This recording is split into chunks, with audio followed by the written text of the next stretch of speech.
जय हिंद। आज हम लोग समझने का प्रयास करते हैं भारत के राजकीय आपातकाल के बारे में। समझ में आया? भारत के राजकीय आपातकाल मतलब कि समझने का प्रयास करते हैं कि ये कौन लागू करते हैं। तो देखिए, जो राजकीय आपातकाल है इनको लागू करते हैं भारत के राष्ट्रपति। समझ में आया? कल के वीडियो में हम लोग समझे थे भारत के राष्ट्रीय आपातकाल यानी जो राष्ट्रपति राष्ट्रीय आपातकाल की घोषणा करते हैं, ये कल के सेशन में हम लोग समझे थे। आज का हम लोग सेशन में समझेंगे राजकीय आपातकाल के बारे में। समझ में आया? तो राजकीय आपातकाल को लागू कौन करते हैं? तो ये लागू करते हैं भारत के मतलब राष्ट्रपति, यानी भारत के राष्ट्रपति यानी राजकीय आपातकाल की घोषणा मंत्रिमंडल के सलाह पर कर सकते हैं, यानी मंत्रिमंडल के सिफारिश पर राजकीय आपातकाल की घोषणा कर सकते हैं। समझ में आया? तो अब बताइए, राजकीय आपातकाल को लागू कौन करते हैं? तो राष्ट्रपति। कौन करते हैं? लागू कौन करते हैं? राष्ट्रपति। और राष्ट्रपति किनके सलाह पर मंत्री कार्य करते हैं? यानी राष्ट्रपति जब राजकीय आपातकाल की घोषणा करते हैं तो किनके सिफारिश पर करते हैं? तो ये मंत्रिमंडल के सिफारिश पर मतलब कि क्या करते हैं? राजकीय आपातकाल की घोषणा करते हैं। समझ में आया? अब बताते हैं, राजकीय आपातकाल को एक और नाम दिया गया जिसका नाम है राष्ट्रपति शासन। तो देखिए, तो आप इसको चाहे राजकीय आपातकाल कहिए या इसको आप राष्ट्रपति शासन कहिए, तो चाहे आप राजकीय आपातकाल कहें तो कोई दिक्कत नहीं है, चाहे इसी का मतलब दूसरा नाम दीजिए राष्ट्रपति शासन। तो बताइए, राजकीय आपातकाल की चर्चा भारत के संविधान के मतलब अनुच्छेद 356 में किया गया है। यानी भारत के संविधान के अनुच्छेद 356 कहा है कि राष्ट्रपति राजकीय आपातकाल की घोषणा मंत्रिमंडल के सलाह पर कर सकते हैं। ये कौन अनुच्छेद में कहा गया? तो 356 में। तो 356 में कहा गया है कि राष्ट्रपति मंत्रिमंडल के सलाह पर राजकीय आपातकाल की घोषणा कर सकते हैं। समझ में आया? तो अनुच्छेद 356 में क्या है? राजकीय आपातकाल की मतलब की चर्चा है, या इसी को हम लोग राष्ट्रपति शासन कहते हैं। जरा देखिए, समझने की कोशिश कीजिए कि देखिए हमारे संविधान में अनुच्छेद 355 में क्या कहा गया है। तो इस वाक्य को आप सुनने का प्रयास कीजिए। देखिए, अनुच्छेद 355 में कहा गया है कि कोई भी राज्य की शासन संविधान के अनुरूप चलेगा। यानी आप समझने का प्रयास कीजिए कि कोई भी राज्य में शासन अगर करने आएगा व्यक्ति, यानी कोई भी व्यक्ति आए, तो उसको संविधान के अनुरूप चलना होगा। यानी संविधान जो इजाज़त देगा उस व्यक्ति को, वही काम करके इस व्यक्ति को क्या करना पड़ेगा? माने चलना पड़ेगा। अब आप बताइए, जैसे बिहार के मुख्यमंत्री नीतीश कुमार और उत्तर प्रदेश के मुख्यमंत्री योगी आदित्यनाथ, तो देखिए ये दोनों व्यक्ति क्या हैं? बिहार के मुख्यमंत्री नीतीश कुमार ये राज्य में शासन करने वाला सर्वोच्च माने व्यक्ति हैं। यानी राज्य में शासन सर्वोच्च, यानी बिहार के लिए सर्वोच्च निर्णय कौन ले सकते हैं? तो मतलब ले सकते हैं नीतीश कुमार, यानी बिहार के मुख्यमंत्री ले सकते हैं। इसलिए बिहार के जो मतलब मुख्यमंत्री होते हैं वो क्या होते हैं? तो ये होते हैं राज्य में शासन करने वाला व्यक्ति। समझ में आया? तो देखिए, किसी राज्य का वास्तविक प्रधान कौन होता है? तो मुख्यमंत्री होता है। यानी देखिए, राज्य के लिए मतलब फाइनली डिसीजन कौन लेते हैं? तो ये राज्य के मुख्यमंत्री लेते हैं। इसलिए राज्य का वास्तविक प्रधान क्या कौन होते हैं? तो मुख्यमंत्री होते हैं। और भारत की बात करें कि भारत का वास्तविक प्रधान कौन होता है? तो प्रधानमंत्री होता है। और भारत का औपचारिक प्रधान कौन होता है? तो राष्ट्रपति होते हैं। समझ में आया? तो राज्य के लिए वास्तविक प्रधान कौन हो गया? मुख्यमंत्री। तो कहा गया है अनुच्छेद 355 में कि देखिए, अनुच्छेद 355 में कहा गया है कि राज्य की शासन संविधान के अनुरूप चलेगा। यानी देखिए, जो व्यक्ति किसी राज्य में शासन करने के लिए आएगा, यानी उसको मान लीजिए पब्लिक चुन के लाया, तो संविधान के दायरे में रह कर के काम करेगा। यानी संविधान के जो कानून है उसी को मतलब कि क्या करेगा? उसी कानून के तहत काम करेगा कि ताकि किसी भी व्यक्ति को ठेस न पहुँचे। समझ में आया? तो देखिए संविधान के अनुरूप काम कौन करेगा? तो किसी भी राज्य के मुख्यमंत्री कर सकते हैं। तो मुख्यमंत्री कहने का मतलब राज्य की शासन व्यवस्था किसके पास रहता है? तो मुख्यमंत्री के पास रहता है। समझ में आया?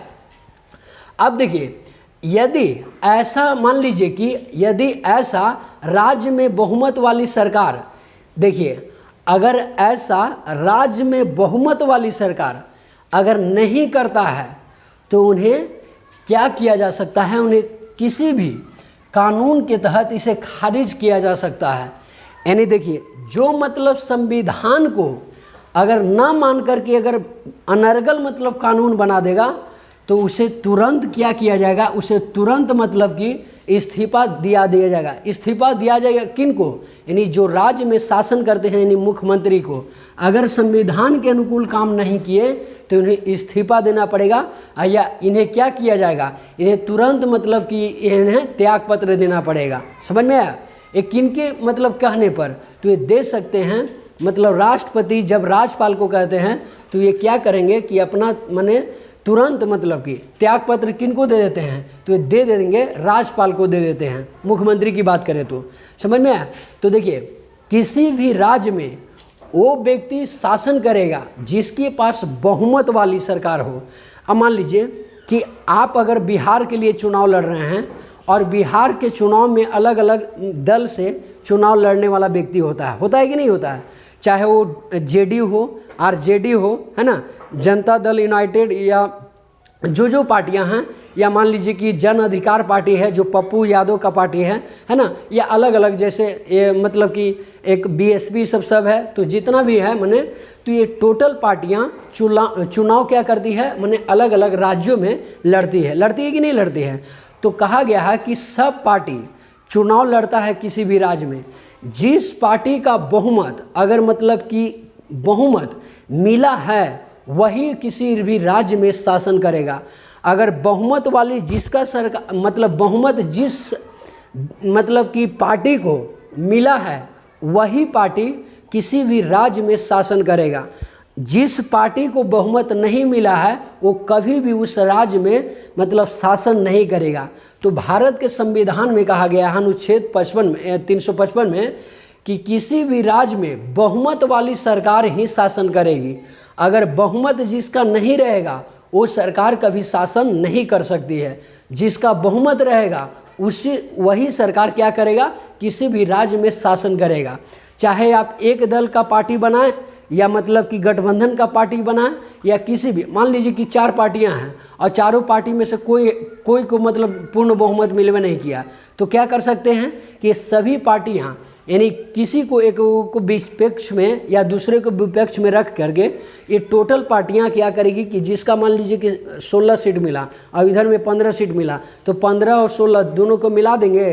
तो हमको मान लीजिए कि 31 सीट का ज़रूरी है, मान लीजिए 31 सीट का ज़रूरी है और 31 सीट हमको मिल गया तो हम अपनी सरकार को आराम से बना सकते हैं। समझ में आया कि नहीं आया? तो देखिए किसी भी राज्य में बहुमत वाली सरकार ही क्या करती है? शासन करती है। समझ में आया? तो यहाँ पर बहुमत वाली सरकार ही शासन करेगी, अन्यथा वो शासन का लायक नहीं रहेगी। तो देखिए राज्य की शासन संविधान के अनुरूप होगा और बहुमत वाली सरकार ही किसी राज्य में शासन करेगा। अगर ऐसा वो नहीं करता है तो वो क्या माना जाएगा? उस संविधान के कानून का उल्लंघन माना जाएगा। समझ में आया कि नहीं आया बाबू?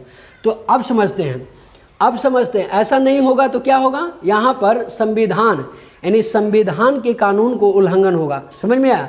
कभी कभी अगर मानते हैं हम लोग थोड़ा सा कि यहाँ पर अगर कोई भी बहुमत वाली सरकार, अगर मान लीजिए कि कोई भी बहुमत वाली सरकार अगर ऐसा नहीं करती है तो उन्हें 355 अनुच्छेद यानी अनुच्छेद 355 का उल्लंघन माना जाता है। कि देखिए यानी शासन अगर करना है ना, राज्य में अगर शासन करना है तो संविधान के अनुरूप चलिए और बहुमत वाली सरकार बनाइए। यानी बहुमत वाली ही सरकार आपको रहना चाहिए किसी भी राज्य में। अगर आप ऐसा नहीं करते हैं तो अनुच्छेद 355 का उल्लंघन माना जाएगा। और जैसी उल्लंघन 355 अनुच्छेद हुआ तो राष्ट्रपति क्या कर सकते हैं? अनुच्छेद तुरंत यानी देखिए उल्लंघन किसका हुआ? अनुच्छेद 355 का।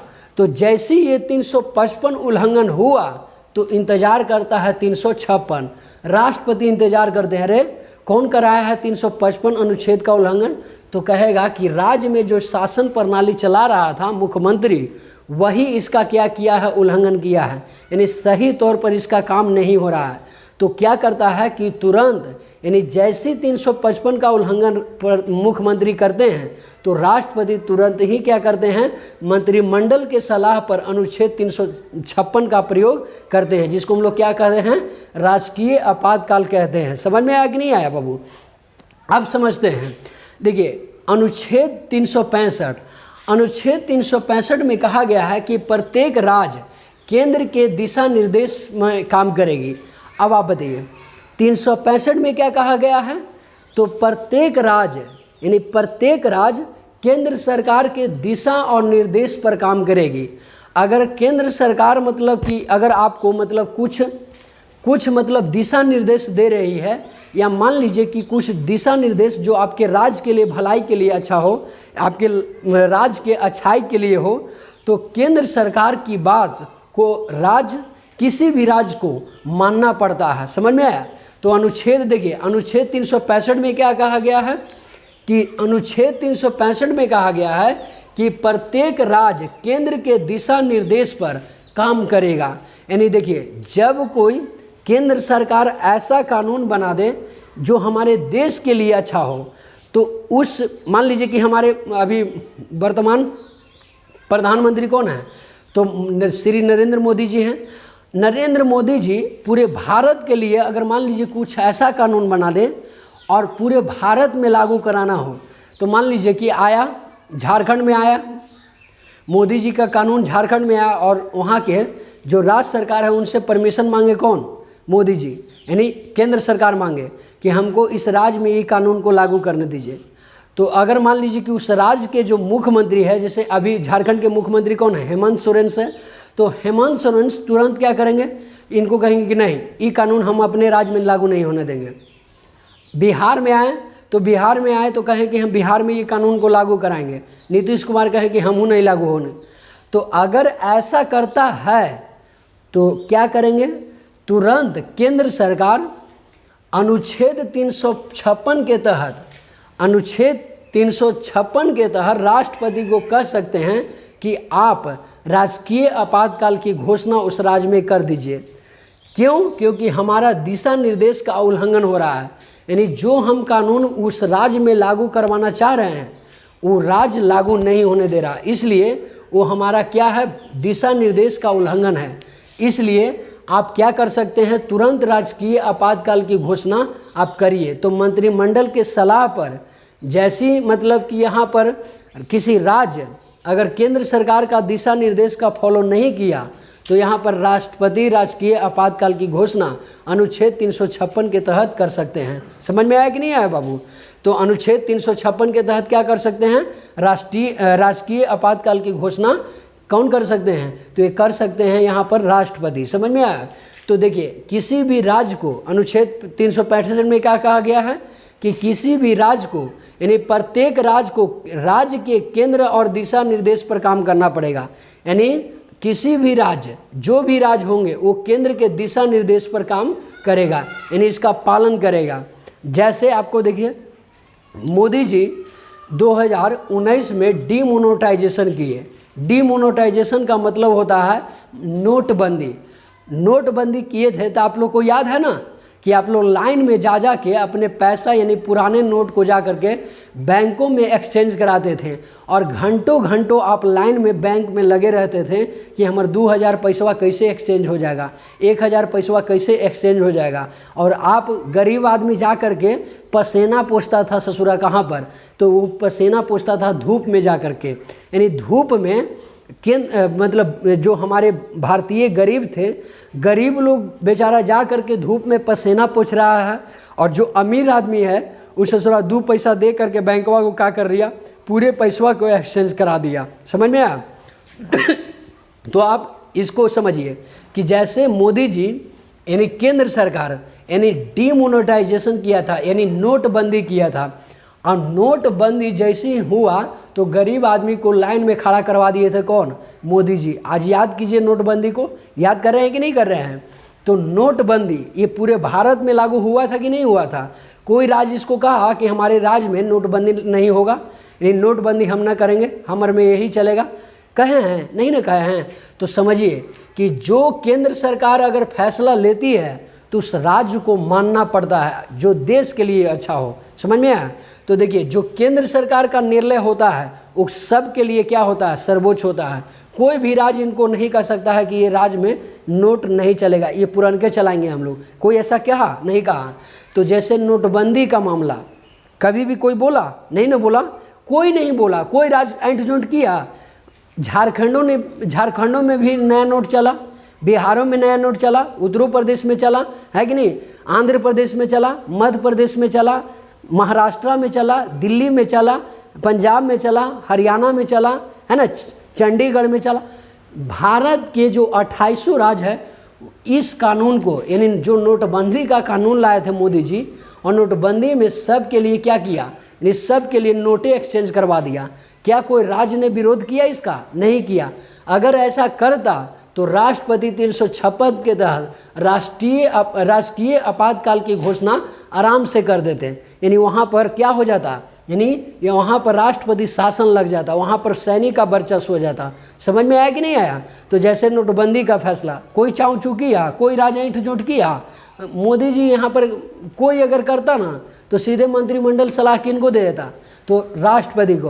और राष्ट्रपति 356 लाते हैं और सीधे राजकीय आपातकाल की घोषणा कर देते हैं। यानी क्या कर देते हैं? तो यहाँ पर ये राष्ट्रपति शासन लागू कर देते। समझ में आया कि नहीं कर? समझ में आया?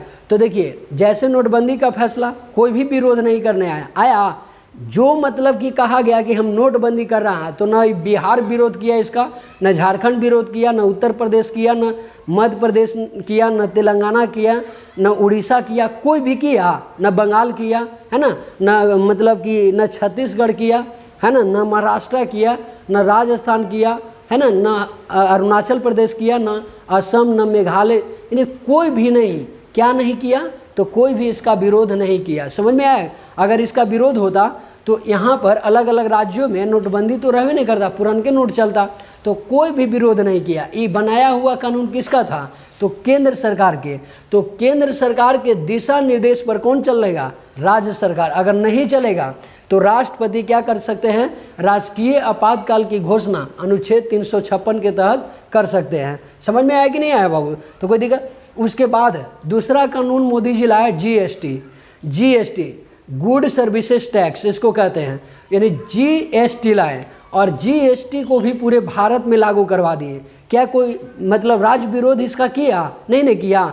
जीएसटी का भी कोई विरोध नहीं किया। जो राज्य में कहा कि हम जीएसटी लागू करवाएंगे तो कोई भी राज्य चाँव-चूँ नहीं किया, कोई नहीं किया। मोदी जी का जो निर्णय रहा कि जो हम लोग जीएसटी ला रहे हैं ये पूरे मतलब कि राज्य में लागू होगा, तो देखिए कोई भी राज्य इसको विरोध नहीं किया।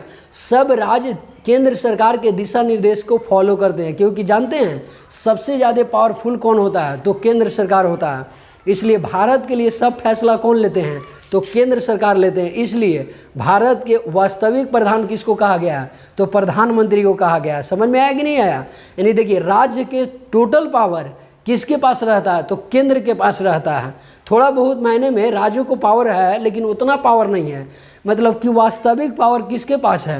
यानी केंद्र सरकार के पास है। यानी जो भी केंद्र सरकार किसी भी राज्य में लागू कराएगा उसको मानना पड़ेगा। अगर नहीं मानेगा तो वहाँ पर राष्ट्रपति शासन लग सकता है, यानी अनुच्छेद 356 के तहत। समझ में आया? तो इसको हम लोग समझे कि नहीं समझे? तो जैसे नोटबंदी का मामला कोई भी राज्य मतलब कि केंद्र सरकार का विरोध नहीं किया। जीएसटी जब आया तो कोई भी राज्य मतलब कि क्या नहीं किया? मतलब कि कोई भी राज्य यानी जीएसटी का भी विरोध नहीं किया नहीं। ये सब कानून कौन बनाए थे? तो केंद्र सरकार। इसलिए सबसे ज़्यादा पावरफुल कौन होता है? केंद्र सरकार। और केंद्र सरकार कोई ऐसा कानून न बना दे जिससे हमारा संविधान को ठेस पहुँचे।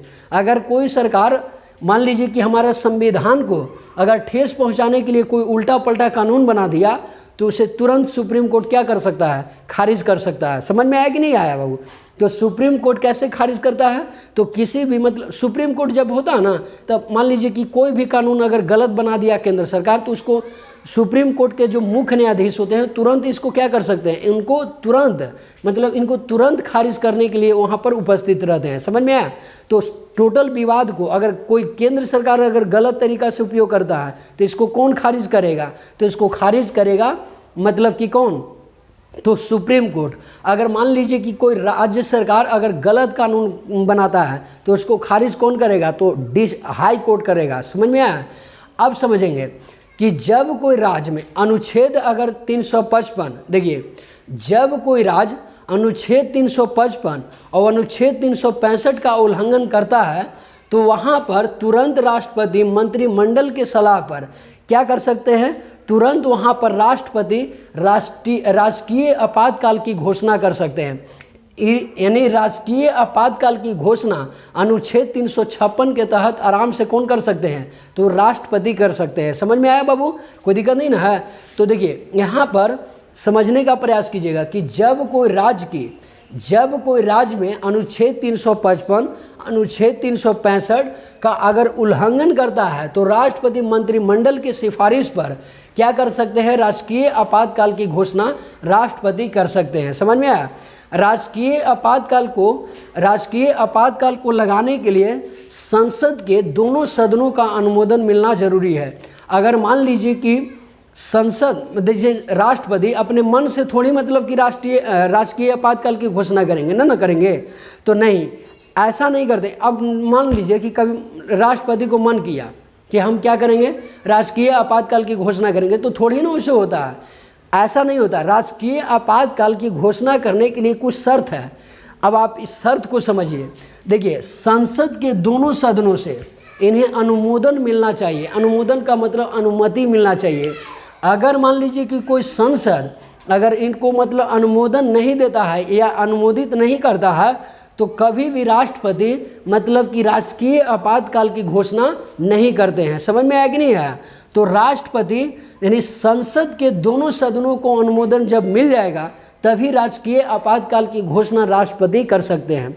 अब आप बताइए, संसद के दोनों सदनों में 60 दिनों के अंदर यानी आपको अगर राजकीय आपातकाल अगर राष्ट्रपति जी से लगवाना है तो संसद के दोनों सदनों से 60 दिनों के भीतर अगर अनुमोदन आपको मिल जाता है तो तुरंत राष्ट्रपति 356 यानी आर्टिकल 356 के तहत राजकीय आपातकाल की घोषणा कर सकते हैं।